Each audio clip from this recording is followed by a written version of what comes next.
Okay.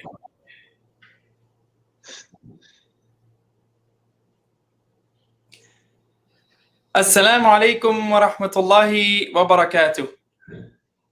Thank you for joining Canada today one more time on a special occasion or special edition today. And peace be with you all this morning. Welcome to an important episode where we're going to be talking about something very, very critical that's close to many people's hearts and a cause that we all want to hear a little bit more about.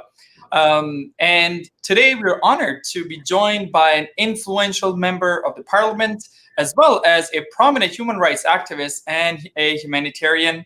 Both of our guests will help us talk a little bit to the issue of Uyghur peoples in China's Western Xinjiang province, as well as what Canadians, you and I, can do, and what Canada and our government need to do to stop this genocide. I would like to first bring in and introduce Mehmet Tohti. Mehmet is an influential Uyghur activist and a human rights campaigner in Canada and around the world. He founded the Uyghur Rights Advocacy Project, and he's executive director of this project as well. And he's also the vice president and one of the founding members of World Uyghur Congress back in 2004 in Germany. And he was appointed as special representative of the World Uyghur Congress in Brussels and Belgium in 2010 and 2012. Mehmet has also played a major role in global Uyghur activism, including European Parliament resolutions that he has been part of. And also he has testified recently on numerous occasions at the Canadian House of Commons at the European Parliament. So thank you, Mehmet, for taking time out of your busy schedule to be with us. You're welcome. Thank you. And I'm also excited today and honored to have Member of Parliament, Mr. Garnett Dennis. He represents his riding of Sherwood Park, Fort Saskatchewan in Alberta. And he was elected to the House of Commons back in 2015, and he's re-elected in 2019. He also serves as Shadow Minister for International Development and Human Rights. And before that, he has been serving on numerous committees and in roles including Shadow Minister for Multiculturalism for Canada, Multiculturalism and for Canada-China relations, as well as Deputy Shadow Minister for Foreign Affairs and Deputy Shadow Minister for Human Rights and Religious Freedoms. Thank you, MP Garnett Dennis, for being with us on this very, very busy day. Thank you so much, Taha. It's great to be with you and my good friend Mehmet, and I look forward to a conversation about a critical issue of justice and human rights. Awesome. Thank you very much. And we know, MP Genuis, you have been involved and working tirelessly on several advocacy and human rights and religious freedoms causes across Canada, as well as globally. You've been fighting for a lot of these, very critical causes. So thank you for lending your voice on this very, very time-sensitive issue. And we know that you have also launched a petition and endorsed a petition on this issue on the Uyghur cause. And so we want to talk to you more about this. And I wanted to, first of all, congratulate you on your recent appointment as the Shadow Minister of International Development and Human Rights. I mean, who could be better, a choice? What could be a better choice than yours to be in this position? So congratulations. Thank you. Well, I'm excited about taking this role on, and certainly on the Uyghur issue, it's an opportunity to continue with the work that we've been doing over the last year on this issue. There's very clear evidence that what's happening to the Uyghur people in East Turkestan or Xinjiang constitutes genocide according to the international definition. And Canada is a signatory to the International Convention on the Prevention of Genocide. We have an obligation to recognize and to respond. And we've heard that loud and clear from not only from people from the community, but from experts in international law. I'm thinking Erwin Kotler, who testified before the Human Rights Committee, presented very, very clearly about the Canadian obligation to respond. That response can take a number of different forms. What we're calling for is recognition of this genocide, as well as the use of targeted sanctions to hold individuals who are responsible accountable, targeted sanctions, and then also to strengthen our supply chain regulations so that we're not importing products that are made through slave labor. There's a number of international models we can look to for how to do that more effectively. So it's time for the government to step up. Awesome. Thank you very much. And we'll talk a little bit more about this in a moment in more detail. You also mentioned that you want to take the conservative approach to maintaining Canadian leadership in global human rights. So what does that mean, and what can we expect from you and the new, of course, leadership in the Conservative Party when it comes to global human rights causes and Canada's response and Conservative Party's role in it? Yes, well, thank you for the question. And Aaron O'Toole, our new leader, has a strong foreign policy background. He also served our country in the armed forces, so he's somebody who takes Canadian values seriously. He hasn't only defended them as a politician, but he's defended them as a soldier. And so he and I worked very closely together in the last Parliament. He was the Shadow Minister for Foreign Affairs, and I was his deputy. And so I know personally, and I can attest to his commitment to human rights and to defending Canadian values. I think what Conservatives understand, and we push into sharp focus, is that it's all well and good to talk about human rights, but standing up for human rights on the world stage actually requires strength, and it requires a willingness to make sacrifices for the advance of justice. And I think what we see from the current Liberal government is a talking of the talk when it comes to human rights, but a real failure to walk the walk, to take action where it really, really counts. The Foreign Affairs Minister, when he's asked about the Uyghur situation, he'll say, I'm deeply, deeply disturbed, very concerned. Our thoughts are there. But what we say back is that, okay, that's an easy thing to say. But when it comes to, for instance, putting in place strong regulations to ensure that we're not importing products that are made through slave labor, the government has not acted. When it comes to addressing foreign interference in Canada, the intimidation faced by Uyghur Canadians and others that are engaged on this issue, we haven't seen action. When it comes to imposing sanctions, we haven't seen action. So what I think distinguishes our party, has so far, and we're going to keep pressing the government to do better, but we are a party of human rights and action that believes in walking the walk, taking the steps necessary to defend justice and human rights. Thank you. So, Mehmet, I wanted to ask you, you're not new to this cause. You've been a fighter on this front for a long time. And what do you make of our government's stance on this issue and the lack of action when it comes to really intervening to end this genocide, and to start off, of course, with by calling it what it is?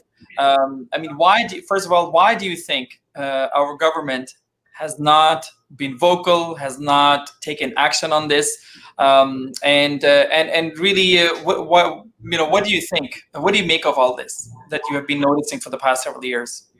Thank you.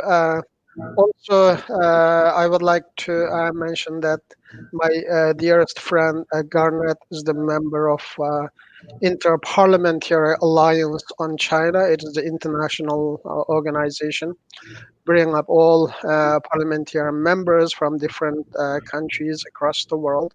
And he's a very strong voice of Uyghur people in the parliament. And he's working tirelessly. And on behalf of Uyghur people in Canada, Uyghur Canadians, and Uyghurs across the world, and I would like to say thank you, Garnett, and we are very appreciative for your effort. And when it comes to the Canadian response, I have to make it very clear. And if Canada or Canadian officials, there is no any luxury for them that we didn't know the issue. They know very well because I have been updating very tragic situation of Uyghurs under the Chinese persecution since long time.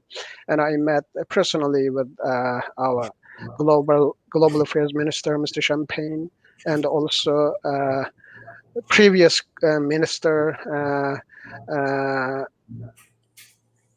Let me. Chrystia Freeland. I'm sorry, just name just puzzling in my mind. And personally updated, and they know the issue. And somehow, when it comes to take action, and that they are very lack of action, not only for Uyghur issue, and for two Michaels or Hussein Jalil or overall Canada-China relationship.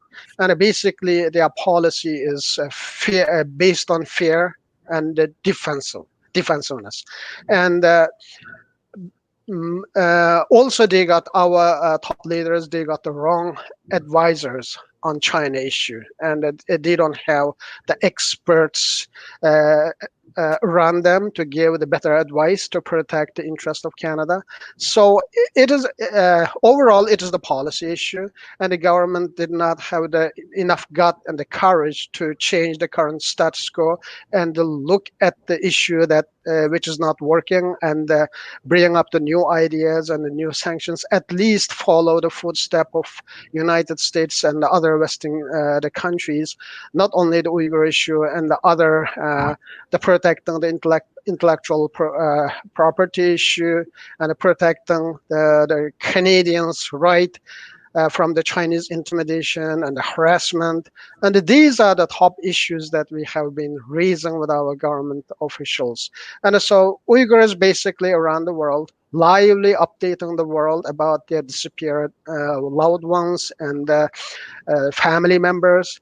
And somehow, since long time, the cry of the Uyghurs are ignored. And now, and we have seen some concrete actions from United States, and just like Uyghur Human Rights Policy Act, and also a number of other bills and other sanction measures in place to prosecute those Chinese officials who are responsible for this atrocity.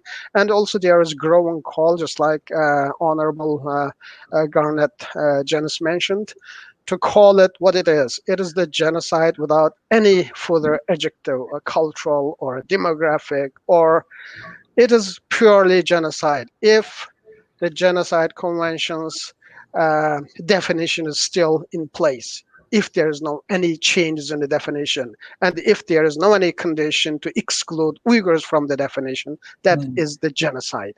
And still we are somehow afraid to call it what it is. And the MP Garnett's recent initiative just to launch a petition to urge our government to call it as a genocide is a very important step, and we are supporting it. And from this screen, I would like to call all Canadians just to answer the call of MP Genus and support his petition and send it to Genus's office.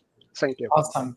MP Genus, partisan politics aside, I wanted to ask you, I mean, since Canada is of course part of the Genocide Convention, has been signatory for a long time, what is the real, I guess, reluctance on when it comes to invoking this convention, and why are some politicians concerned at times and really think twice before using this convention to basically call certain genocidal crimes what they are or not?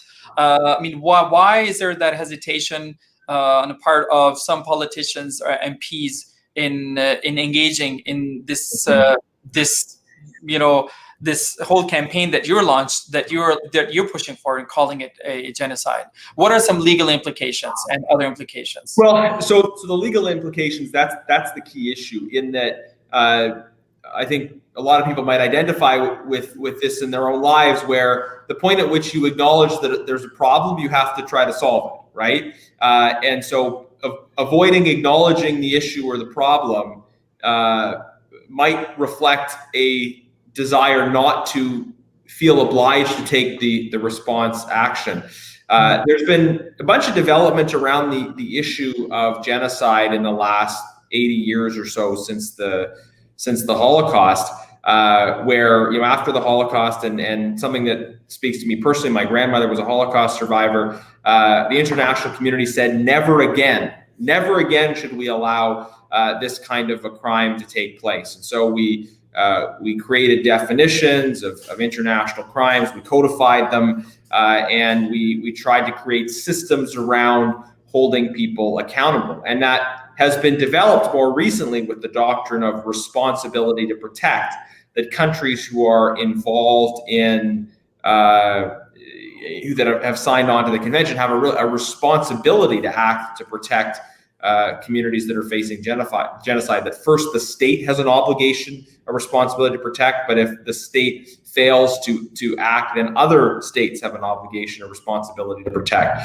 And that responsibility to protect is invoked even if there is not proof of, but credible evidence to suggest genocide. So these are important obligations that states have. But the problem is there is no international legal doctrine that gets around the need for political courage and political will. And politicians who don't want to do the hard work of responding, of stepping up, of imposing sanctions, of putting in place supply chain regulations, recognizing the possible consequences of that, politicians who want to avoid invoking that responsibility to protect sometimes fail to move forward with acts of recognition, even when the realities are clear. So the development of the international sort of legal mechanisms around genocide is certainly very important, but it doesn't take away the need for political action and leadership to actually say, you know, we will tell the truth about what's happening, and we will follow through on our obligations. Within our domestic politics here in Canada, I think, again, we need politicians that are prepared to be strong and to take responsibility and to stand up, even if it costs something, even if there is a response. We owe it to ourselves, to our values, to not turn a blind eye to our commitment to not allow genocide to happen again. I think, you know, every politician should ask themselves, you know, about the conversations they're going to have with their grandkids in 50 years, right? Or less, depending on how old you are. But in my case, you know, in 40, 50 years, when my grandkids say to me, where were you when this thing we're reading about in our history textbooks was happening, and what did you do? And I want to be able to say that I was engaged and stepped up. Mehmet, let me ask you this. I mean, it's interesting that you brought this up, Garnett, about the point about Canada, you know, and Canadians and politicians in particular, people in privileged positions taking, you know, a stand on any type of atrocity and any genocide that is happening. I wanted to ask you, Mehmet, why should Canada bother to intervene, bother to, you know, take action and call it a genocide? When I spoke to some politicians, specifically on the Uyghur issue, even on the Rohingya issue in the past, as part of my role with Justice for All, you know, I heard things like, well, Canada has its own set of problems to deal with. We have our own domestic issues to worry about. Why should Canada and why should Canadian politicians in particular fight for this cause and do the right thing? First of all, as Garnett said, it is our legal obligation to act because we are the signatory country of Genocide, the convention. The Genocide Convention obliges us to act upon when we know that genocide is taking place, or we have a strong sense that genocide is going to take place. So it is not about the choice, it is the obligation for Canada to act. And secondly, if we do not act on the scale of genocide fully sponsored by one of the strongest country like China, to eradicate one ethnic group from the existence, then it leads us to much further disaster. And China is not the small country or invisible country. China is playing as a superpower, and China is projecting itself to be a global boss within 20, 30 years. So if we ignore, if we close our eyes on this genocide, then as Garnett rightfully mentioned, and how about our next generation? What kind of world they are going to live? And so it is important. It is not only the important issue for all of us and for the Canada and the other countries who are the signatory of the Genocide Convention.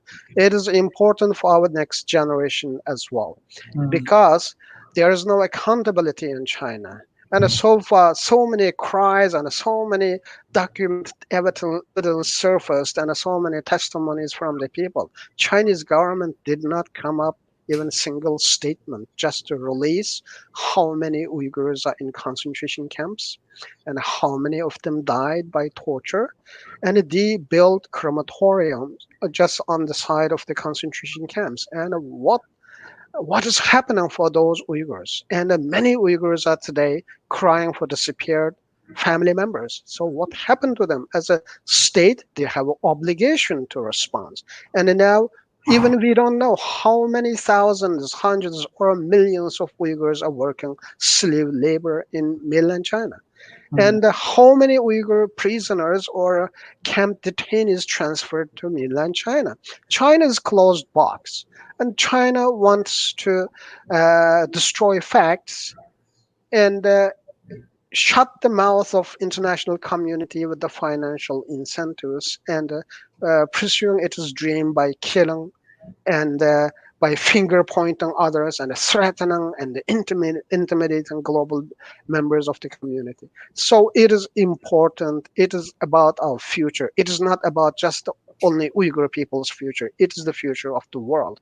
And if we do not act to stop this madness, if we do not act to fulfill our international obligation, then it will be too late, not only for Uyghurs, for ourselves, it is for our next generation as well. If I can just add to that, I think such critical points there. And I sometimes get this question from people as well that come to me, appreciate what you're doing, but we've got economic challenges and COVID-19. We've got all these things happening in Canada, and it's important to underline the continuity between the injustices that are happening towards Uyghurs and others inside of China and the truly global ambitions of the Communist Party of China and the implications for our own security. And I mean, there's a few very obvious examples of this. One is the COVID-19 pandemic, that the suppression of information by the Communist Party, the intentional sort of censoring of conversations about the virus on Chinese social media in the early days, brought us to a situation where we have a global pandemic. I mean, we could talk about the case of Hussein Khalil, who's a Uyghur Canadian, who he's been detained in China for over a decade. And I think this is an important point.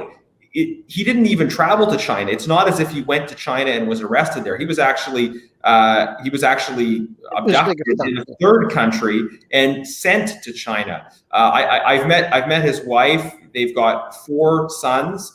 the youngest of whom has never even met his father because the detention began while Mr. Chalil's wife was pregnant. And it's just a horrible situation involving a Canadian national who was abducted in a third country and is now being indefinitely detained in China without consular access. I mean, we can talk about the intimidation of activists here in Canada.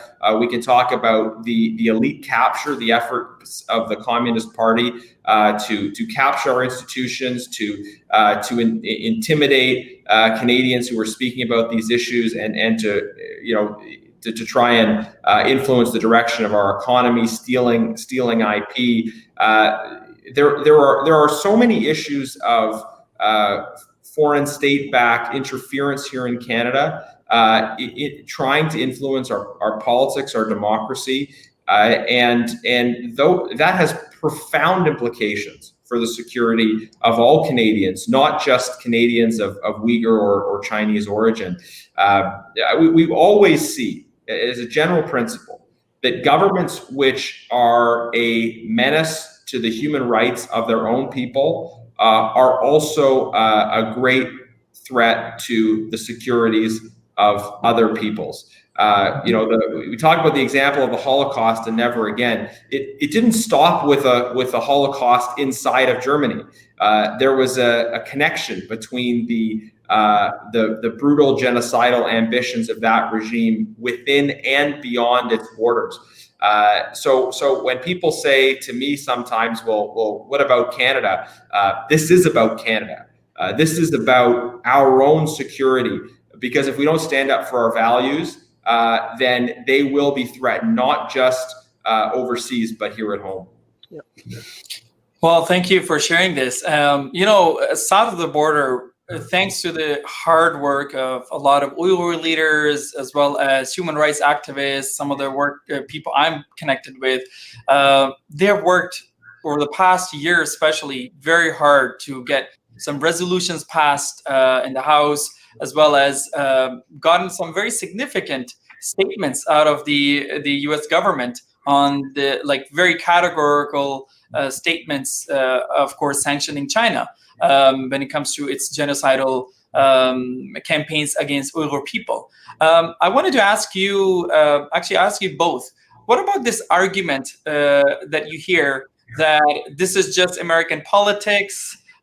This is has nothing to do with human rights.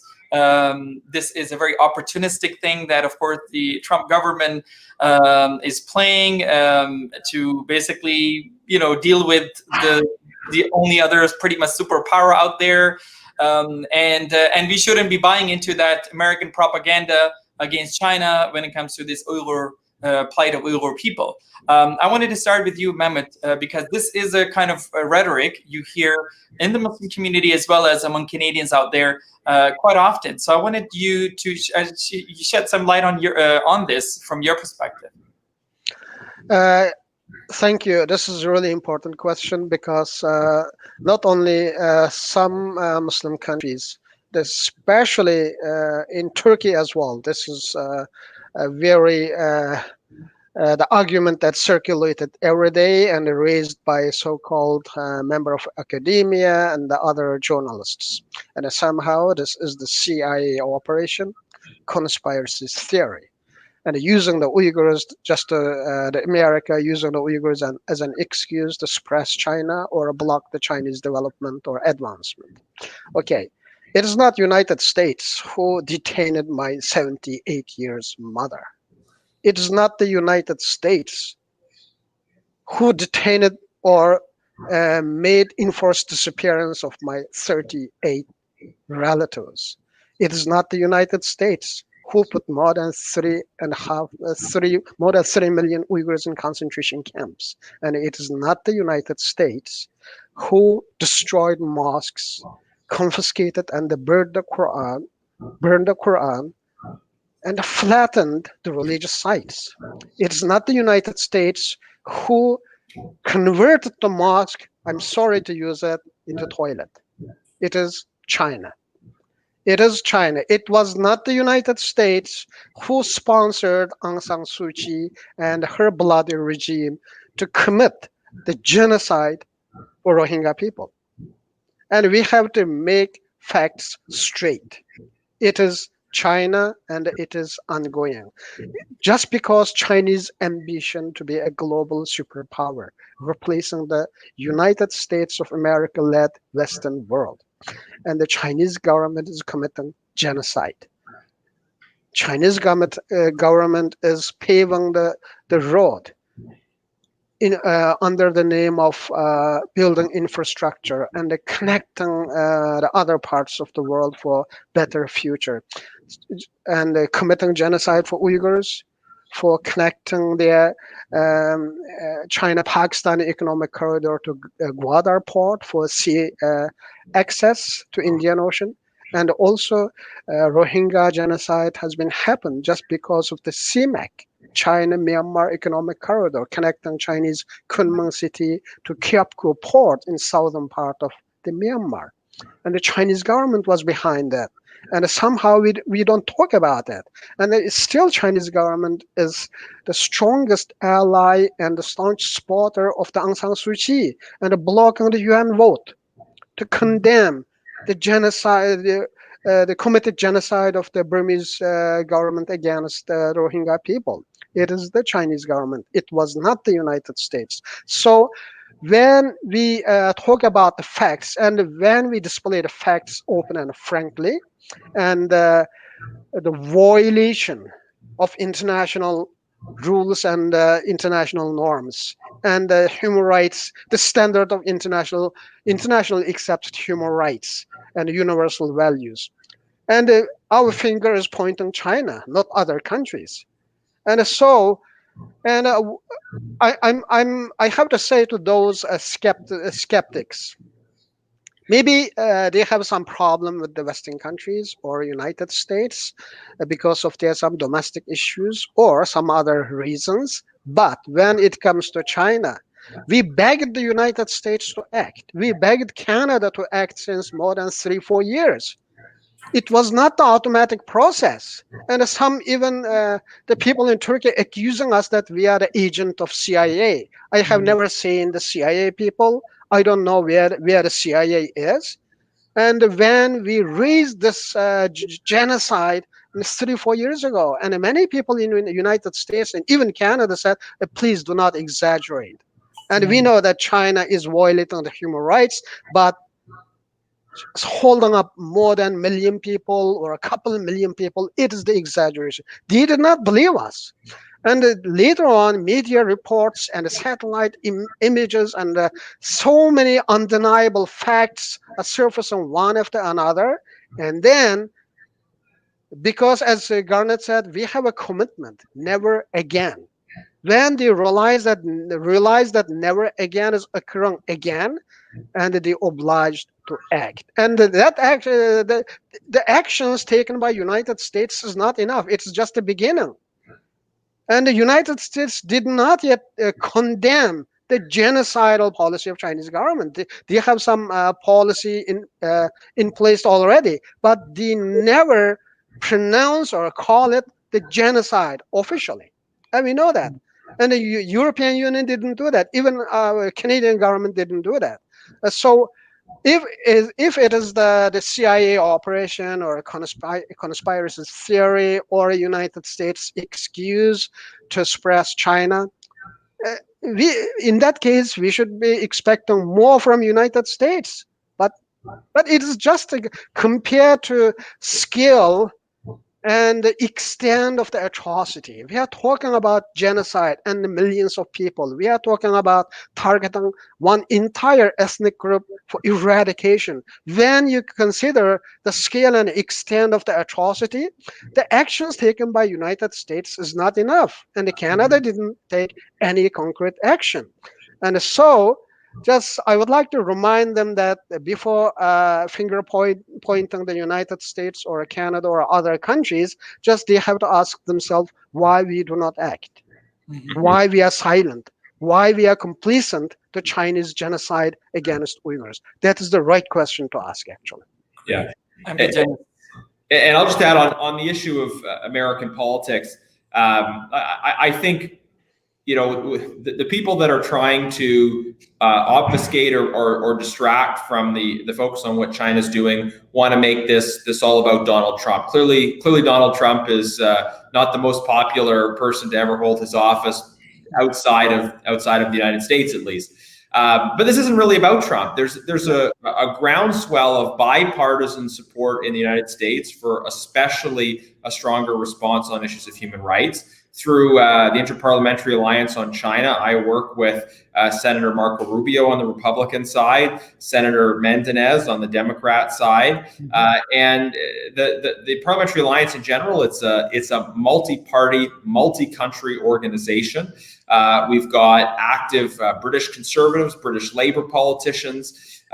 We've got we've got Japanese politicians from different political groupings there, and representatives of countries all over the world, from the left to the right to everything in between, who are seeing this not as a right-left issue, but as a human issue, and I think to the extent that these issues are being discussed in the presidential campaign, for example, it just reflects where the American people and American legislators and where people around the world are. I note that when it comes specifically to recognizing the genocide, that is something that's under consideration by the Trump administration, and Joe Biden has already said through a spokesperson that he supports that label. So I would say in Canada, unfortunately, the lines have fallen out in a little bit more of a partisan way. I do work with people on the Liberal side, but relatively speaking, left of center parties in Canada, the Liberal Party in particular, has been quite weak in terms of responding to what the government of China is doing. And the Liberal Party of Canada is out of step with even what the British Labour Party, the Democrats in the United States are saying on this. And I would like to get to a point where we have strong multi-party support in Canada for real action on this.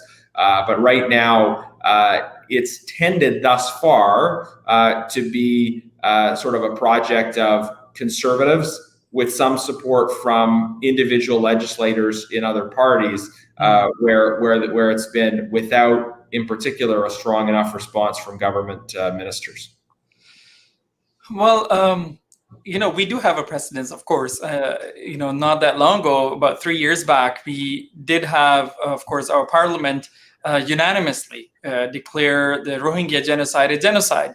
And we did have, cross-party, support that was unanimous on this. I wanted to ask you, MP Genuis, your thoughts on some lessons we learned from that, horrific, of course, tragedy of Rohingya people, and how we got to a point where we were able to actually, Canada did take some, significant leadership in calling it a genocide and revoking the honorary citizenship of Aung San Suu Kyi, dedicating a significant amount. You're talking about $300 million of aid over next few years that was, committed for the Rohingya people. These are some significant steps that were taken. What lessons we can learn from it, and what are some of the things that can be replicated, and probably we should be doing more in addition to what we did, of course, at the time? Yeah, that's a great question, and really, it's tragic that I, as a member of Parliament for only 5 years, have dealt with multiple issues of ongoing genocide. We say never again, and yet there's the genocide of Yazidis and Christians at the hand of Daesh, the Rohingya genocide in Burma. Now we're talking about the Uighur genocide in China. So it underlines, I think, the international community's failure to deter these kinds of crimes. Canada did recognize the Rohingya genocide, but it was too late, in my view. Not to say that it wasn't worth doing at the time, but it would have been much better to have seen stronger action in terms of recognition and sanctions much earlier on. And Canada could have been leading within the international community earlier. And even a difference of doing more in a matter of months earlier would have, I think, made such a difference in terms of us pushing the international response. So I think important for us to say to the government that getting it right after the fact is not good enough. We need to, days, weeks, precious time is lost by waiting and delaying and seeing what can happen. If you compare the two, there's no doubt that the government of China is a much bigger player, and that makes the response, perhaps harder for the government, but still very much important and the right thing to do. And the other thing is the economic integration is greater. So one, less immediately relevant in the case of Burma, but very important in the case of China, is we need real meaningful changes to our supply chain regulations to ensure that we're not importing products that are made by forced labor. There's an economic dimension to that question that, Canadian workers are concerned about jobs and opportunity, and we're importing products that are made by slave labor, right? So there's an economic dimension, but of course a more important moral dimension to that we shouldn't be complicit in this. Our Canadian pension fund was invested in Dua and Hikvision, Chinese state-affiliated companies that are furnishing Xinjiang with security surveillance technology. And when we raised this issue in the House of Commons, the government's response last year was to say, well, the job of the pension board is to try to get a return on investment. I don't think that's good enough. I think you need a moral filter to these things. So I hope people are pushing their MPs to take real action, and to take real action early, so that it has as much of an impact as possible, and we're not waiting to be the last ones on the bus, but that we're actually driving the bus this time. As we come to a conclusion in the next few minutes, I wanted to ask you once again, MP Genuis, specifically about what made you, first of all, why are you personally, and I'm talking right now personally, so concerned about the Uyghur cause and the Uyghur genocide, and what pushed you to launch this petition at a personal level at this point? Mm-hmm. Well, I'd say two things in response to that. First, there's my family background. I mentioned my grandmother's a Holocaust survivor. I have a personal connection to these kinds of human rights questions.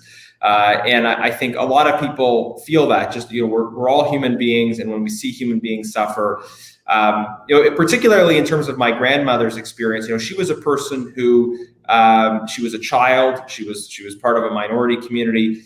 She wasn't able to have a voice to defend herself. All she could do was hide.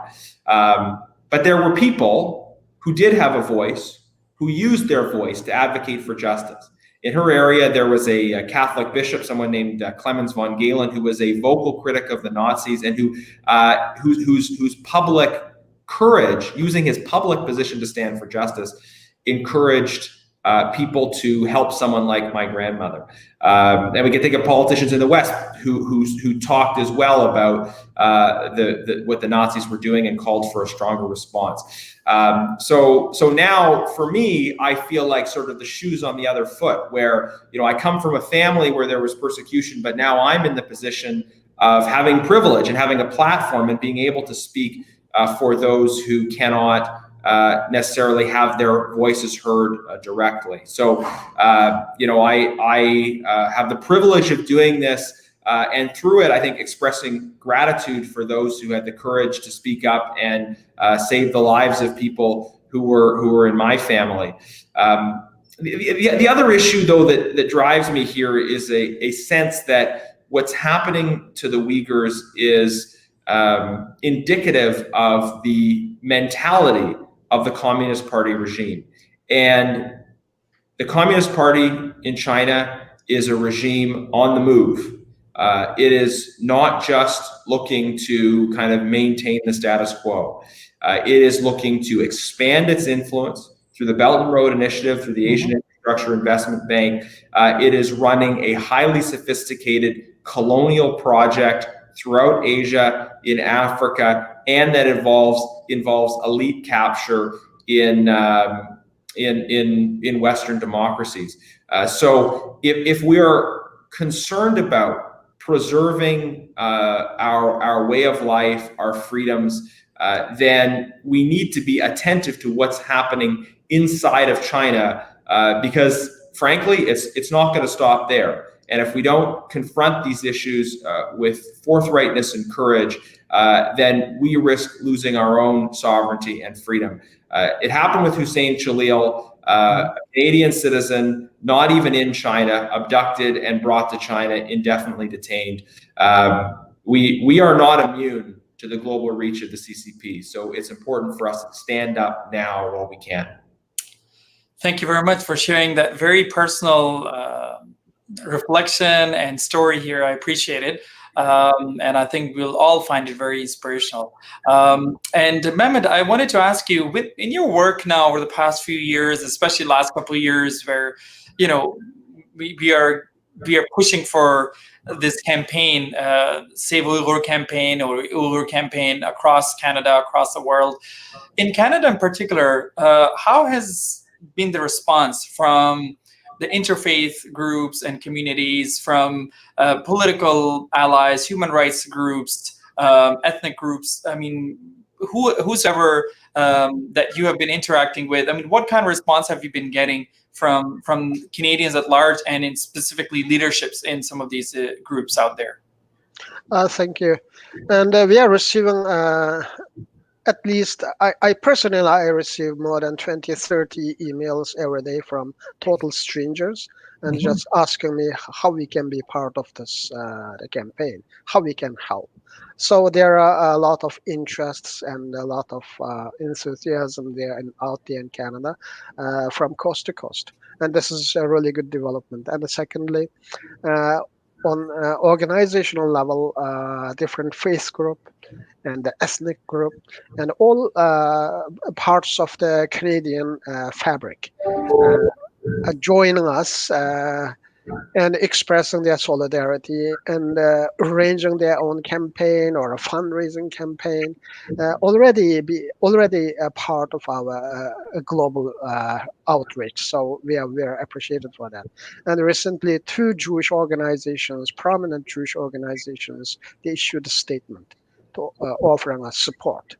And so our campaign is expanding, and we found more friends in Canada, and day by day, and in parliamentary level as well. And now there are a greater interest on the situation of the Uyghurs, and there are also greater interest among other different, not only from different political parties at the same time, in the government level and the bureaucracies as well, and how we can develop some sort of a plan or policy to help. And so all of those approaches and the goodwill did not translate into action yet, and we are hoping that some concrete action will come out from Parliament, and we are expecting a parliamentary report on after the 2 days hearing in July 2021 with a strong policy action recommendation to the government, and we would like to see that, and hopefully it will be released. And because of the Parliament prerogative and everything is delayed. And in this regard, I would like to remind our viewers and all our friends that September 28th from 1 p.m. to 3 p.m. we have a call to action rally on Uyghur genocide before the Parliament, and my friend Garnett Dennis will be a main speaker there, and we are going to submit our collected signatory. We collected a lot of signatures for his petition, and we are going to submit that petition as well. And also we have a number of other speakers from different parties, and we are expecting people across country, and especially from our Muslim communities in Ottawa and the GTA or everywhere. And if they have a time, just we are expecting them to be part of this campaign. And we would like to see their involvement more often in future. Awesome. So September 28th in Ottawa, in front of the Parliament, 1 to 3 p.m. We look forward to everybody coming out to this rally. Also, MP Genuis, can you share with us how we can access your petition online? I believe there was the link is already showing there, but is there anything else specifically about the petition you want to say so that we get more and more petitions until the deadline of, I believe, end of September? Well, yeah, so on my website, garnettdennismp.ca, and there's the URL right there. You can see it in the bar there, /genocide_in_China. If you go there, what you'll find is a downloadable paper petition. So this is important. It's not an online petition because with online petitions, you get a whole bunch of signatures and we just would table it once. That's how the online petition system works. But with paper petitions, when we gather them, we can actually divide them up into lots of little petitions. And then my goal is to work with colleagues to have this issue, these petitions tabled over and over and over again. So just to repeatedly, persistently put the issue on the parliamentary agenda through tabling multiple different little petitions rather than one big petition. So what people can do, they go to the website there, they can click on that downloadable petition, print it off, sign it, maybe get other people to sign it, then fold it in half. My office address is on the back. So I know some people are gathering them to present them, and that's great. But if you're just at home, you want to contribute, you want to do this, download the petition, sign it, get a couple friends, couple family members to sign it if you like. But you don't have to fill out the whole the whole page. That's fine. Fold it in half, staple it shut, and stick it in the mail. No stamp required. Mail to Parliament Hill is totally free. Print it off, sign it, fold it in half, staple it shut, put it in the mail. Real easy, real simple thing that everybody at home can do to just be part of this effort. Awesome. And it should not take you more than 3 minutes, guaranteed. So everybody can participate. But hey, at the same time, I'll say if people want to talk to their neighbors, talk to their friends, and this is obviously this important issue for the Muslim community, but as Mehmet has mentioned, there are so many friends and allies. Members of my staff have gone and spoken in churches about this issue, gotten a great response. So talk to your friends, talk to your neighbors, reach out to people from all different communities.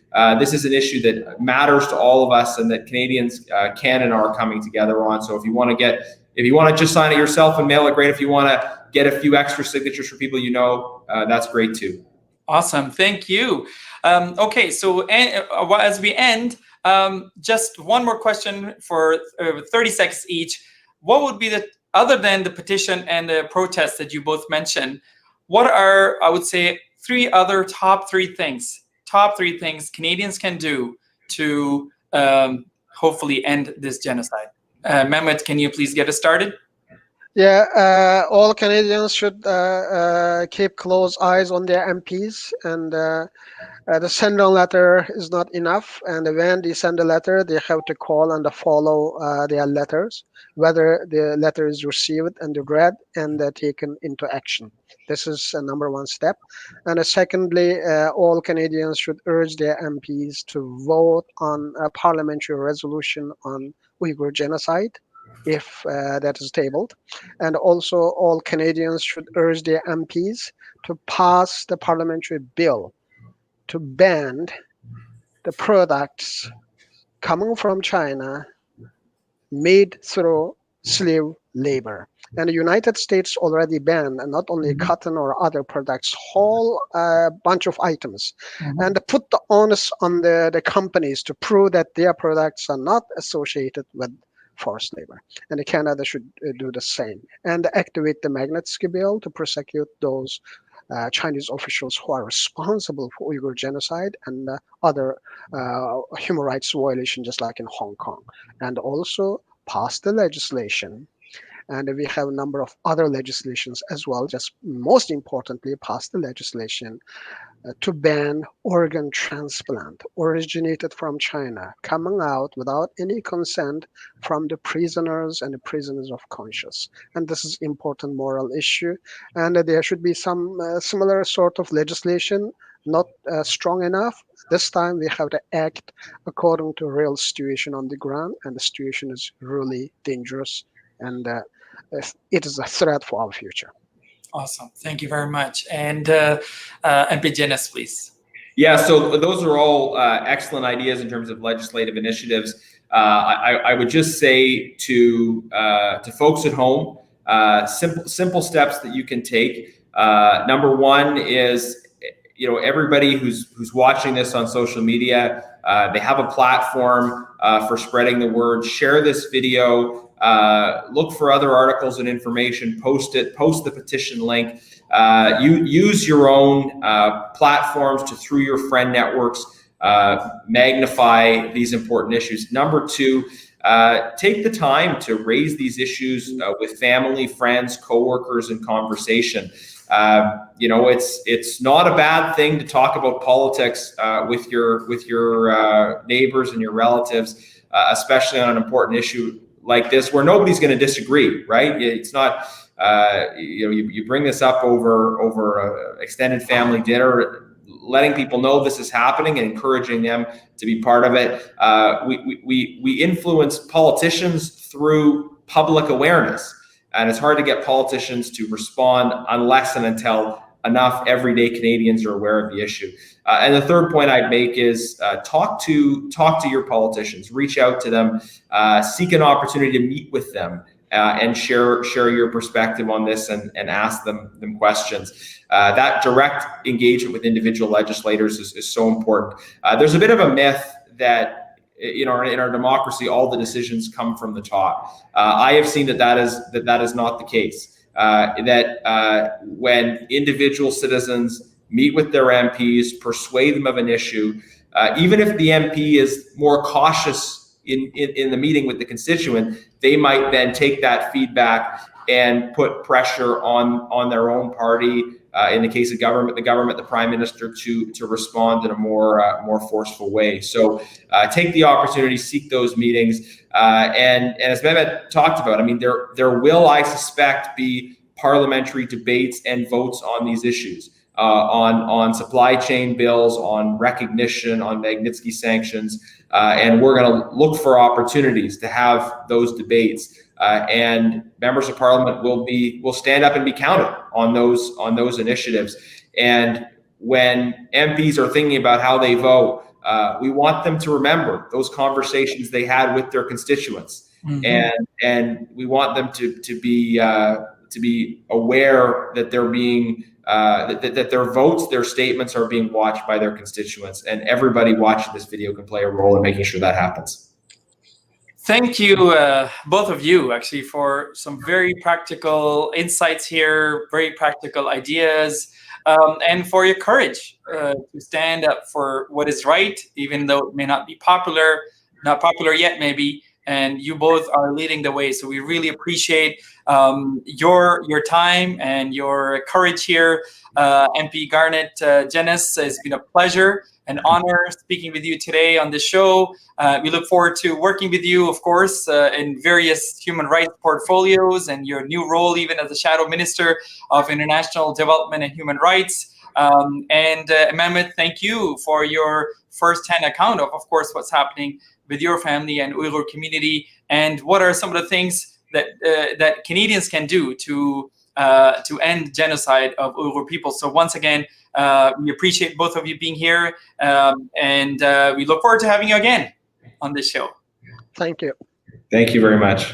You're welcome. Thank you. And folks, you were watching a very critical and timely conversation on the Uyghur genocide and what Canada should do and can do and must do to intervene in this ongoing atrocity against the Uyghur people of Xinjiang province or East Turkestan in China. And you heard some very powerful voices on this issue today, and we hope you all take action or actions, list of actions that they have highlighted.